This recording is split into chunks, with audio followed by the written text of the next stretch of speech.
कोल्हापूर जिल्ह्यातील काही महत्त्वाच्या बातम्या आता आपण थोडक्यात पाहणार आहोत। त्यासाठी आता पाहूया संक्षिप्त बातम्या अर्थात फास्ट न्यूज।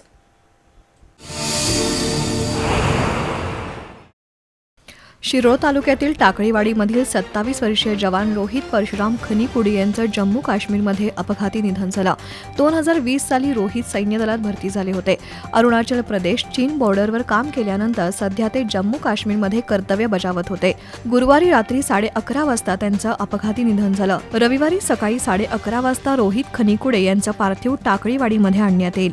वर्षभरापूर्वीच रोहितचं लग्न झालं होतं। त्यांच्या पश्चात पत्नी, आई वडील आणि सैन्य दलात असणारा भाऊ असा परिवार आहे। इचलकरंजीतील राजर्षी शाहू पुतळ्याजवळील विवेकानंद कॉलनीत भगवती तिवारी राहतात। गुरुवारी रात्री त्यांची मुलगी मैत्रिणीच्या वाढदिवसासाठी गेली होती। तिला घरी आणताना दुचाकीवरून आलेल्या एका भामट्यानं भगवती यांच्या गळ्यातील 1 तोळ्याचं सोन्याचं मंगळसूत्र हिसडा मारून तोडलं आणि पळ काढला। तिवारी यांचा आरडाओरडा ऐकून आजूबाजूचे नागरिक जमले। त्यांनी त्या दुचाकी स्वारांचा पाठलाग करण्याचा प्रयत्न केला, पण चोरटा पसार झाला। संयुक्त जुना बुधवार पेठेच्या वतीनं पन्हाळा रस्त्यावरील छत्रपती शिवाजी महाराज पुलाची स्वच्छता मोहीम राबवण्यात आली। मंडळाचे कार्यकर्ते आणि महानगरपालिकेच्या आरोग्य विभागामार्फत पुलावरील झाडझुडपं काढून आणि कचरा गोळा करण्यात आला। संस्थेचे अध्यक्ष उदय भोसले, दिगंबर फराकटे, सुशील भांदिगरे, संदीप राणे, संदीप देसाई, ओमकार काशीद, अनिकेत पाटील, सुशांत महाडिक यांच्यासह कार्यकर्त्यांनी या मोहिमेत सहभाग घेतला। 14 एप्रिल रोजी कोल्हापुरातील लक्ष्मीपुरी पोलीस ठाण्याबाहेर ॲडव्होकेट तौसफ शेख यांना एका पोलीस कर्मचाऱ्याकडूनच मारहाण झाली होती। त्यानंतर आज बार असोसिएशनची विशेष सभा बोलावून त्या घटनेचा निषेध करण्यात आला। संबंधित पोलीस कर्मचाऱ्यावर कारवाई व्हावी अशी मागणी करण्यात आली।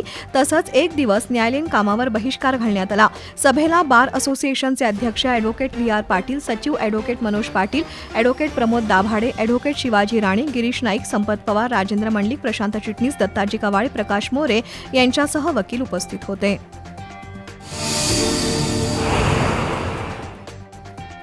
मुलीला शेजारील महिलेसोबत औषध दुकानात पाठवल्याच्या रागातून विकास काळे यानं पत्नी उज्ज्वला हिला लोखंडी रॉडनं बेदम मारहाण केली।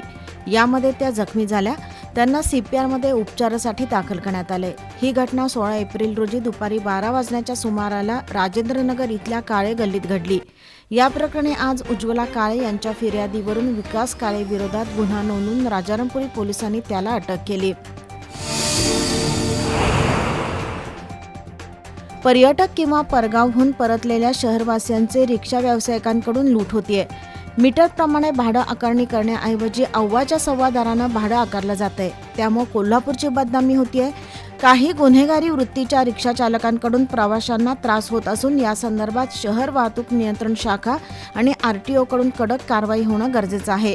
त्यासाठी तात्काळ मोहीम राबवून रिक्षा चालकांचे ड्रेस, वाहन परवाना याबाबत तपासणी व्हावी। तसंच तक्रार प्राप्त झालेल्या रिक्षा व्यावसायिकांवर कारवाईची मागणी भाजप युवा मोर्चाचे जिल्हाध्यक्ष विश्वजित पवार, वल्लभ देसाई, दर्शन मराठे, जयेश पाटील घरपणकर, भूषण कानकेकर, इब्राहिम मुजावर, सुजित कवाळे यांनी शहर वाहतूक शाखेचे निरीक्षक नंदकुमार मोरे यांच्याकडे केली।